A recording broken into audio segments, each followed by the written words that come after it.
Hello दोस्तों, आप सभी कैसे हो। आशा करता हूँ कि आप सभी अच्छे होंगे। मेरा नाम राहुल है और हमारे यूट्यूब चैनल इंग्लिश मेट्रो में आप सभी का स्वागत है। दोस्तों, हमारे चैनल के माध्यम से आप सभी को इंग्लिश व इंग्लिश ग्रामर के सभी कॉन्सेप्ट डिटेल में सिखाए जाएंगे। दोस्तों, यदि अभी तक आपने हमारा चैनल सब्सक्राइब नहीं किया तो कृपया हमारा चैनल सब्सक्राइब कर लीजिए ताकि लेटेस्ट वीडियो का नोटिफिकेशन आपको तुरंत मिल सके। चलिए शुरू करते हैं।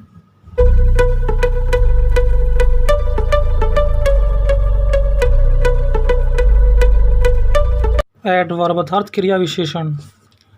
Definition: an adverb is a word that modifies the meaning of a verb, an adjective और another adverb.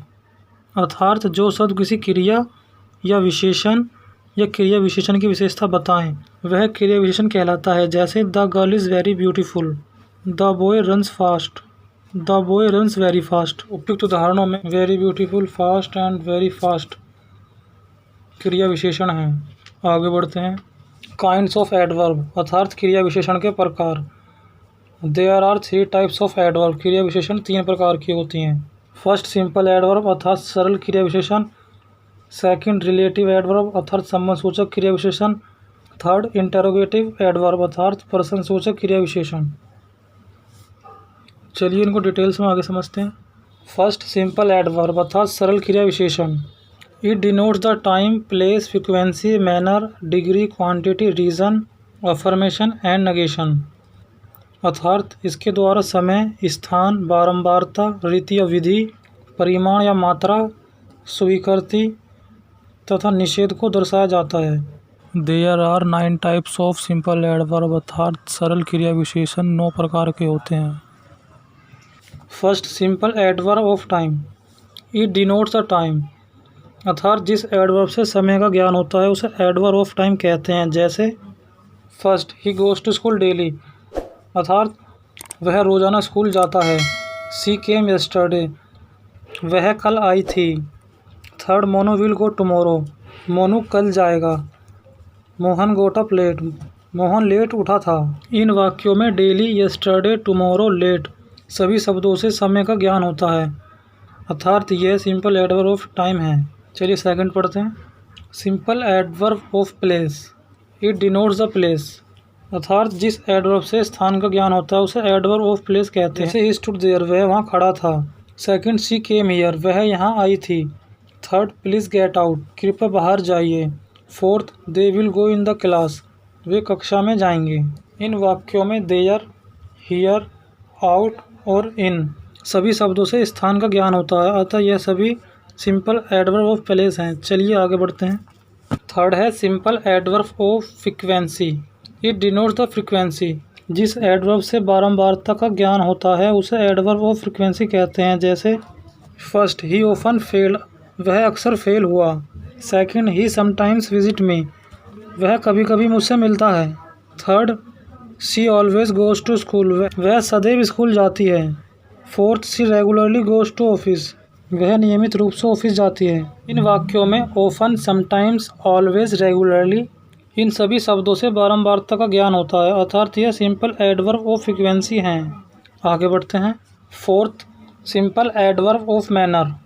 It denotes the manner अर्थात जिन एडवर्ब से रीति या विधि का ज्ञान होता है उसे एडवर्ब ऑफ मैनर कहते हैं। जैसे first, the child slept soundly बच्चा गहरी नींद में सोया है।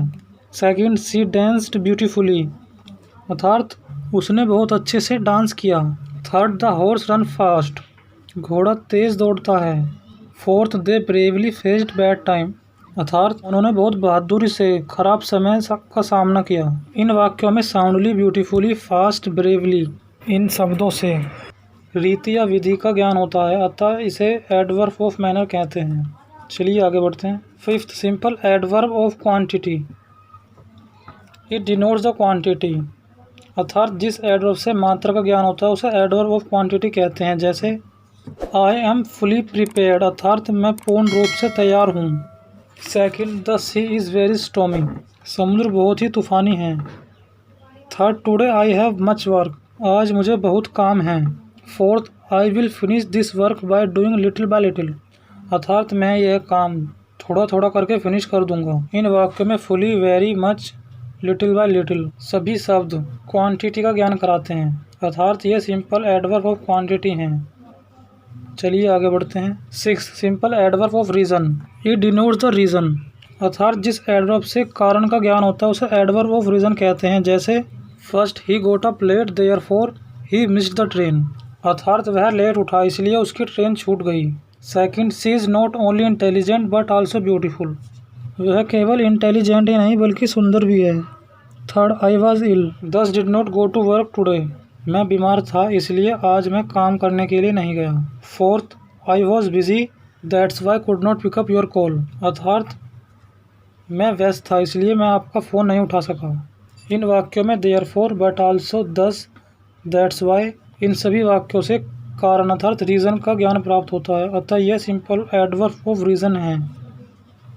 चलिए आगे बढ़ते हैं। 7th है simple adverb of degree.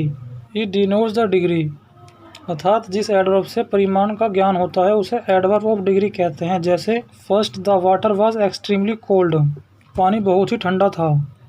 Second, the movie is quite interesting, movie बहुत ही इंटरेस्टिंग है। Third, he was just living, वह अभी जा रहा था। Fourth, she has almost finished, उसने लगभग समाप्त कर दिया है। इन वाक्यों में एक्सट्रीमली, क्वाइट, जस्ट, ऑलमोस्ट सभी वाक्यों से परिमाण का ज्ञान होता है। अतः यह सिंपल एडवर्ब ऑफ डिग्री हैं। चलिए आगे बढ़ते हैं। 8th simple adverb of affirmation. It denotes the affirmation, जिस एडवर्ब से स्वीकृति का ज्ञान होता है उसे एडवर्ब ऑफ अफर्मेशन कहते हैं। जैसे यस ही वेंट, हाँ वह गया। सेकंड, ही सर्टेनली वेंट, वह अवश्य गया। डेफिनेटली दे विल कम, वे अवश्य ही आएंगे। The moon is very clearly visible from the terrace of my house, अर्थात हमारी छत से चंद्रमा साफ साफ दिखाई देता है। इन वाक्यों में यस, सर्टेनली, डेफिनेटली, क्लियरली सभी शब्दों से स्वीकृति का ज्ञान होता है। अतः यह सिंपल एडवर्ब ऑफ अफर्मेशन है। आगे बढ़ते हैं। 9th है simple adverb of negation. It denotes the negation, अर्थात जिस एडवर्ब से निषेध यानी नहीं का ज्ञान होता है उसे एडवर्ब ऑफ नेगेशन कहते हैं। जैसे नो, आई डोंट हैव, नहीं मेरे पास नहीं है। Second, he will never go there, वह वहाँ कभी नहीं जाएगा। Third, I hardly reached there, मैं वहाँ मुश्किल से ही पहुँचा। Fourth, there was no water in the tap, tap में वाटर नहीं था। नो, नेवर, हार्डली, नो इन सभी वाक्यों में निषेध अर्थात नहीं का ज्ञान होता है। अतः यह एडवर्ब ऑफ नेगेशन कहलाते हैं। चलिए आगे बढ़ते हैं। सेकंड है रिलेटिव एडवर्ब, अर्थात संबंध सूचक क्रिया विशेषण। It joins two sentence and refer back to some antecedent, अर्थात यह दो वाक्यों को जोड़ता है और पूर्व प्रयुक्त किसी शब्द की ओर संकेत करता है। जैसे he told me the reason why he was late, उसने मुझे कारण बताया कि वह क्यों लेट था। सेकंड है the day when Christ was born is celebrated as Christmas, अर्थात वह दिन जब ईसा मसीह का जन्म हुआ था उसे क्रिसमस के दिन मनाते हैं। इन वाक्यों में वाई और वैन ने दो वाक्यों को आपस में जोड़ा है, अतः दोनों वाक्य ही पूर्व प्रयुक्त शब्द की ओर संकेत कर रहे हैं। अतः यह रिलेटिव एडवर्ब हैं। आगे बढ़ते हैं। थर्ड है इंटेरोगेटिव एडवर्ब, अर्थात प्रश्न सूचक क्रिया विशेषण। It is used in the beginning of the sentence to as a question, अर्थात इसका प्रयोग वाक्य के आरंभ में प्रश्न पूछने के लिए किया जाता है। जैसे हु आर यू, तुम कौन हो। Second, why are you late, तुम लेट क्यों हो। Third, when are you going, तुम कब जा रहे हो।